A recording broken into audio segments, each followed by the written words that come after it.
I want to kind of make a disclaimer at the head of this video. I'm releasing this and talking about the topics involved on a backdrop of the catastrophic release of Cyberpunk 2077, CD Projekt Red's new open-world RPG set in Mike Pondsmith's Cyberpunk universe.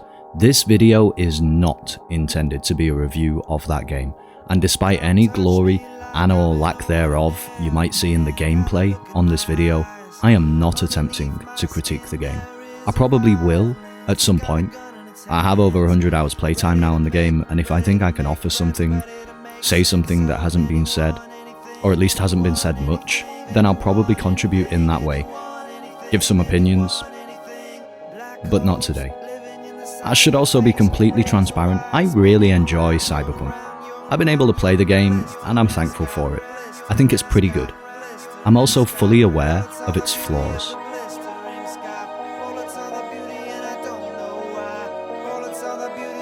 Today, I'm going to use the lessons we should all be learning from Cyberpunk's failed release to try to present a strategy that I believe could fix the current climate in the gaming industry that, understandably, is ruining consumer faith. And say what you like, but Night City is beautiful. So at least we have that.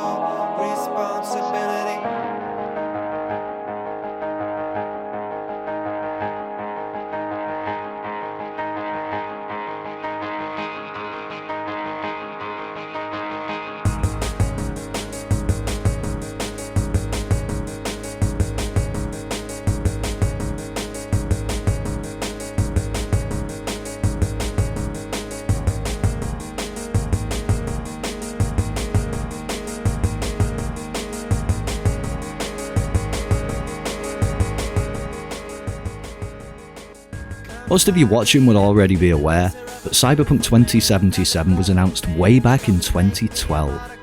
The year of Journey, Borderlands 2, and Mass Effect 3.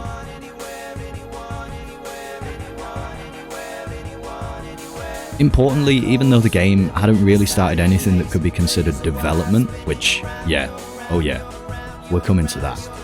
Remember that the PlayStation 4 and Xbox One were released in 2013, the next year. Cyberpunk was announced when console gamers were still firing up their PlayStation 3s and Xbox 360s. Cyberpunk was announced before this generation of consoles even existed. Just bear that in mind. When the game actually received considerable resources for development is up for debate. Most sources seem to indicate maybe 2016 for like full steam ahead with Cyberpunk. The point is, the game released a full 8 years after it was announced to consumers, and that's ridiculous. Even though Cyberpunk may be in a class of its own here, it isn't a problem inherent to this game, and only this game. But the scope is so large. This game was so ambitious, that's why it took so long. How can you make a game like Cyberpunk without such a long development cycle? Well, I hear these kind of arguments, and you know what? I agree. A game of Cyberpunk scope is going to need a long time, and I'm fine with that. Develop the game for 20 years if you want, I don't really care. I'm a consumer, we're all consumers. And the company belongs to the company, and its decisions are its own.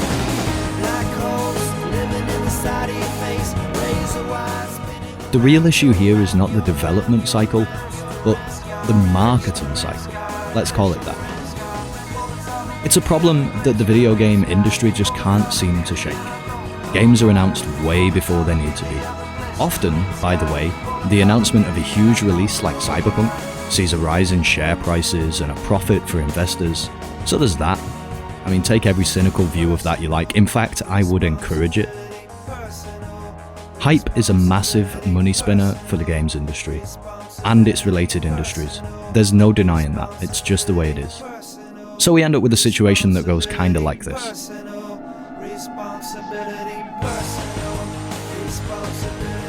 A game gets announced, and I'm no game developer, so I'm just romanticizing the process, when we have an exciting cutscene based trailer.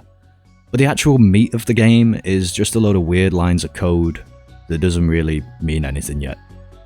Flowcharts and brainstorms on whiteboards, labelled ambitions or something similar. and a vision.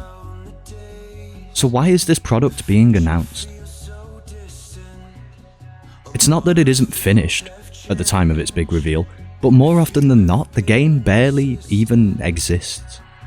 Every aspiring creator having the license and the audacity to sell us an idea is exactly the problem behind all those failed Kickstarter projects. It's exactly why people are furious when they contribute to a crowdfunding project that's outcome is decidedly outcomeless. Either the video games industry is secretly just a Kickstarter, unable to support itself until the fans and contributors, including investors, pledge support to an unfinished product, or these executives are bleeding the market dry with a product that isn't really tangible. So a game gets announced and the hype train starts rolling, without any intention of slowing down. People are excited about this brand new game, which they're sure will fulfill their wildest dreams, let them live out their fantasies in an amazing virtual world of endless possibilities. Companies design merchandise, people buy merchandise, YouTubers release anticipation videos, people watch their videos, everybody's making money, and everybody's excitement is growing. It doesn't take long before people are seriously losing their minds over how amazing this new game is sure to be. Game development companies love this approach. The buzz that it generates, the money that people spend on everything related to the game, and of course, the investments. It's tough for people to speculate financially on upcoming games when they're not aware of those games. So it makes sense to announce this exciting new project nice and early. They build it up and watch that share price soar. But now, look at what's happened.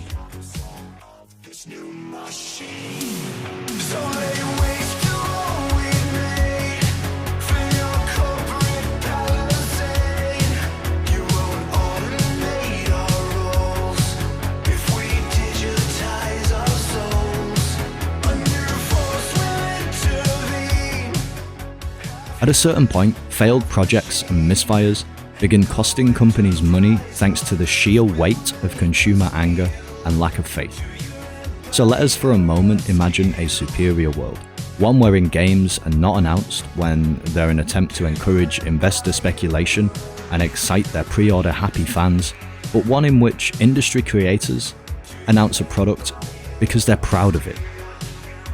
The clearest and most obvious way to fix the gaming industry's current obsession with under-delivering is to, and this is a novel idea, only announce a product when it's finished. So what? You finish a game, announce it on Monday, sell it on a Tuesday? Of course not. Because you have an experienced and enthusiastic marketing team practically frothing at the mouth to wax lyrical about this wonderful new game. So let them. Trickle your information out. Look at what you've created. Take 12 months to promote it and develop a plan.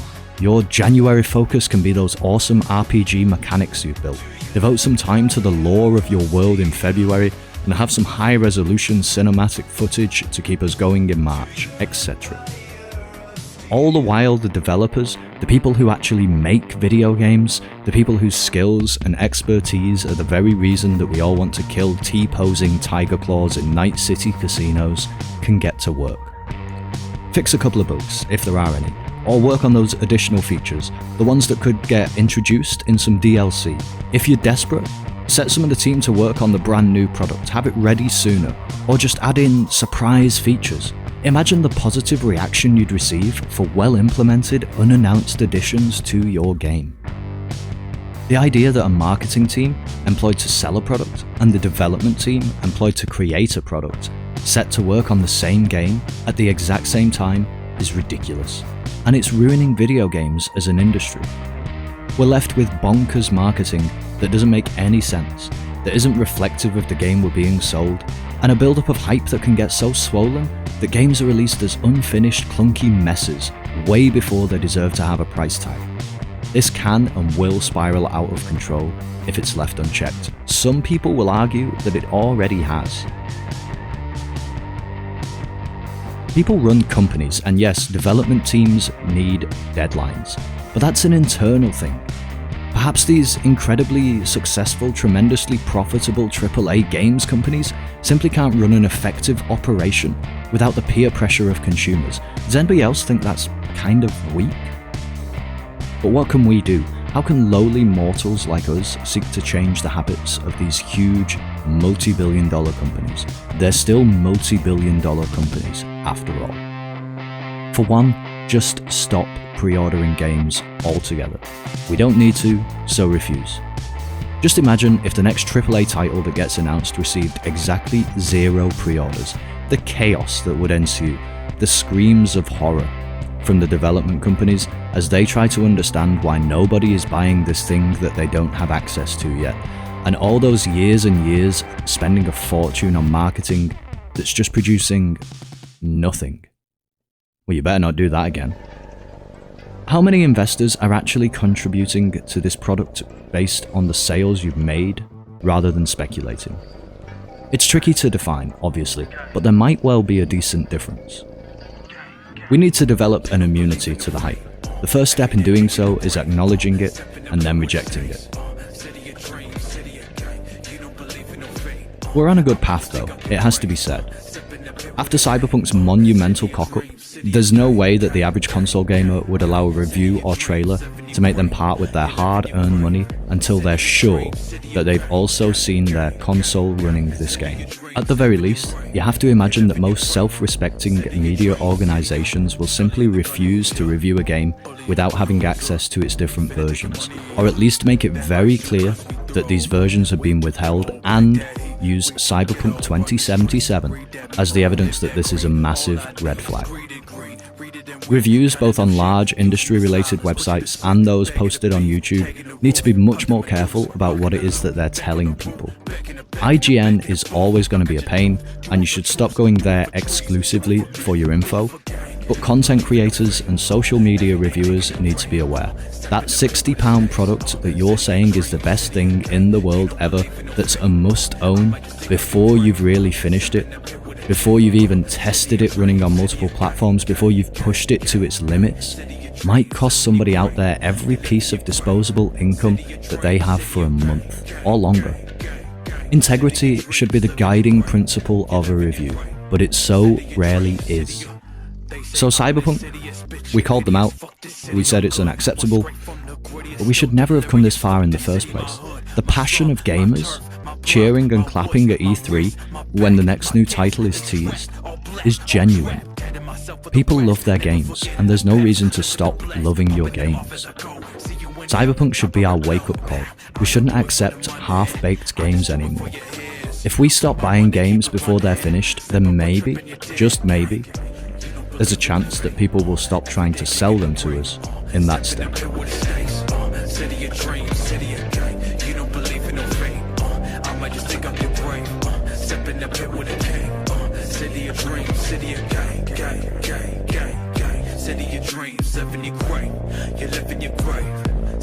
dreams, city of gang, gang, gang, gang, gang. City of dreams, living your grave. You live in your grave. City of dreams, city of gang.